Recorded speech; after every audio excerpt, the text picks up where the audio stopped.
Nakakabilib naman itong mga umaalis, nag-OFW, babae. Ang lakas ng loob nila. Kababae nilang tao, ang tatapang nila. Lalong-lalo na pag nasa ibang bansa ka, walang kasiguraduhan. Di po ba? Hindi mo alam kung sino magiging amo mo, kung mabait ba yan o abusado.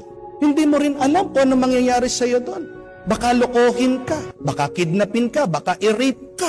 At palagi kong pinagmumunihan yon, iniisip ko, sabi ko, saan kaya humuhugot ng lakas ng loob at tapang ang mga babaeng ito, ang mga OFW na ito? Bakit kaya nilang makipagsapalaran, humarap sa pagsubok sa ibang bansa, malayo sa kanilang mga pamilya?